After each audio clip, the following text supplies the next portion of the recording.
quand tu es en situation de handicap, quand on est une femme en situation de handicap, quand on vient du milieu où je vis, voilà, il faut avoir autre chose que de l'humilité. Il faut croire en soi, même dans les moments de doute. On peut parfois ne pas s'aimer. On peut avoir des doutes sur soi, mais il faut avoir cette force-là qui fait que pour les autres, on peut avoir l'air arrogant. Il faut s'aimer soi. Il faut que quand tu es en situation de handicap, particulièrement quand tu es une femme, ils vont me dire, mais Christelle, quel rapport? Non. Quand tu es un homme, même venant du Cameroun, en handicap, les femmes ont toujours, sont beaucoup plus flexibles. C'est un stéréotype, il y a des exceptions qui confirment la règle. Et en général, c'est ça. Les femmes sont prêtes à dépasser l'extérieur, beaucoup plus que les mecs. C'est de moins en moins le cas, mais c'est le cas. Ça a toujours été comme ça. Où la femme peut voir un jeune homme en situation de handicap et véritablement tomber amoureuse de lui en disant il a une plume, il a ceci et cela. C'est plus difficile, c'est une femme, parce que les femmes en général, les Camerounais, la preuve, l'insulte favorite des Camerounais. Et même en général, les Africains, c'est quoi? Tu es laide.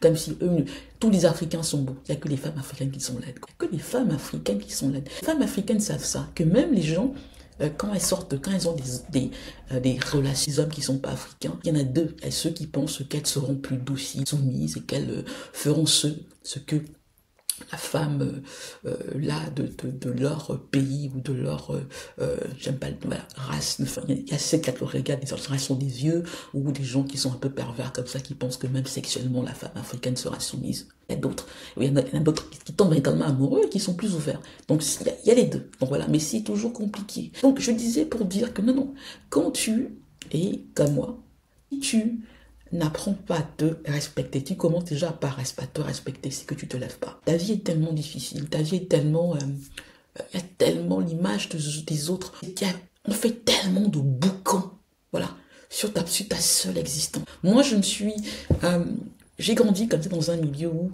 il y avait cette culpabilité, cette honte-là, pour une enfant qui n'avait rien demandé. C'était ça, c'est la photo qui était avec la jambe comme ça, handicap sévère. Et là, vous me voyez, la photo que je mets en général, là, c'est la photo quand j'ai des béquilles. Vous ne m'avez pas vu à l'école du centre avec comme ça. Il y a une photo là, mais où j'ai la jambe un peu comme ça. Donc, il y a ça. Et si je n'avais pas cru en moi, si je n'avais pas cette force de caractère, si je n'avais pas cette haute idée, pas seulement de moi, mais de ce que je fais. Voilà.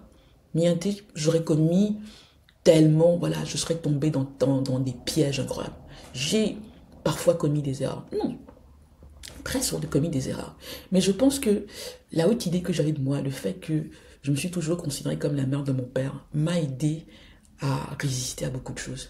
Et à essayer, même en me fracassant, même en visant trop haut, à ne pas comme ça me contenter d'accepter les sentiments des autres.